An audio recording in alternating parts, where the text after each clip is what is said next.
Good morning. Now, I thought there was about 5 million Philips devices affected by Foamgate. Turns out I was wrong in a big way.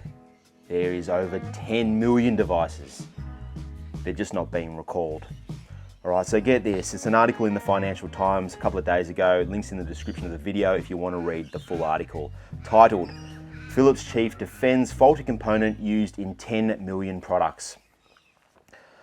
The boss of Philips, Frans has said there was no mistake in the design of respiratory devices subject to a vast product recall, as he acknowledged that millions more machines with the same faulty part have been used beyond those summoned back for replacement by the manufacturer.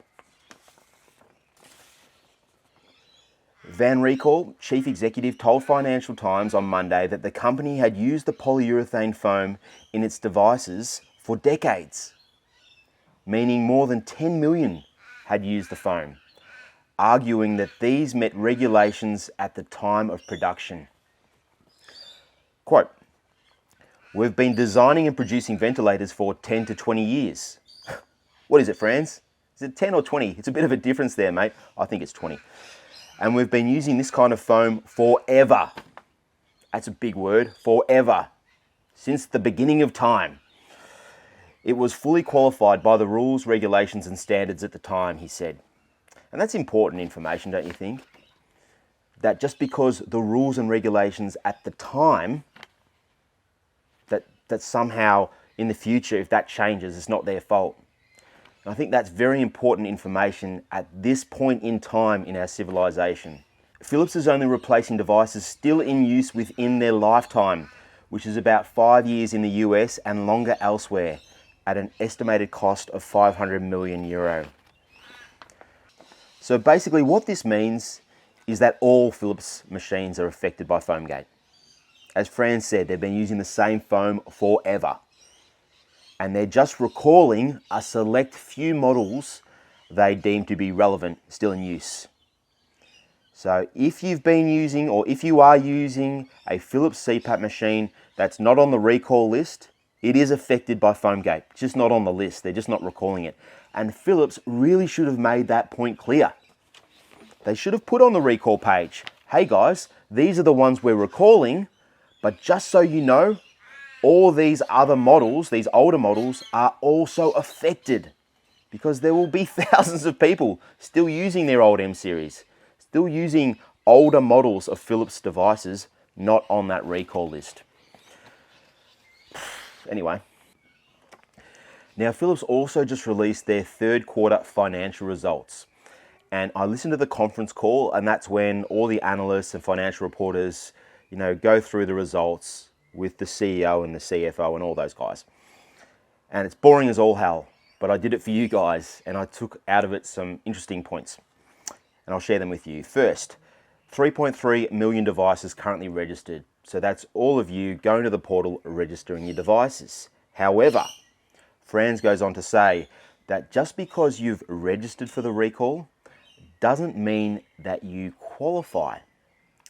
He says that Philips need to determine whether you were actually using your device or whether you had just taken it out of the cupboard and put it on the registration list.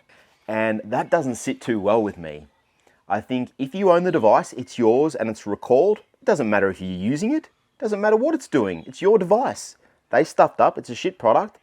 Give me a new one. That's how it works. So anyway, I found that interesting. And then Van Recall goes on to talk about the replacement schedule. And many of you will know that currently, most of you are just getting brand new DS2s. But he goes on to say that yes, in the beginning, we're just shipping out DS2s. But as this recall drags on, they're going to shift into more of a repair mode. He then continues to say that Philips has produced more than 750,000 units of repair kits and replacement devices to date, of which more than 250,000 units have reached customers. So there you go. 250,000 lucky people with the golden ticket have received brand new DS2 devices to date. Doesn't seem like a whole lot in 4 months, does it? It continues, we have substantially increased our overall production volume in the third quarter to 50 to 55,000 units per week, and are on track to reach 80,000 units per week in the fourth quarter. We expect to complete the repair and replacement program within 12 months. So they're still quoting the 12 months. It'll be interesting to see if that is correct. Now, the last little nugget I have for you is that in this fourth quarter, in the next 1 to 3 months, hopefully 1 month, Philips are going to release all their findings, all their independent lab analysis. I know I've gone through a bit of it, but in the last 3 months, they've basically been doing a whole lot of testing, a whole lot of analysis. What's the toxicity of the chemicals? What's the VOC components, the degradation, the ozone, all that stuff, all that information is going to be released to the health authorities, but then it'll eventually get leaked out to me as well, and I'll obviously share it with you guys. So it's going to be a very, very big next couple of months regarding the recall. And depending on that information that we get, will also depend on all the litigation, the class actions. They'll be waiting to see what Philips has to say about it all. So if you're a Philips shareholder, sit tight, because it's going to be a rocky ride. I think they're already down about 25% since Foamgate. Anyway, guys, just thought I'd share it with you all. Have a lovely day, and I'll see you soon. Bye for now.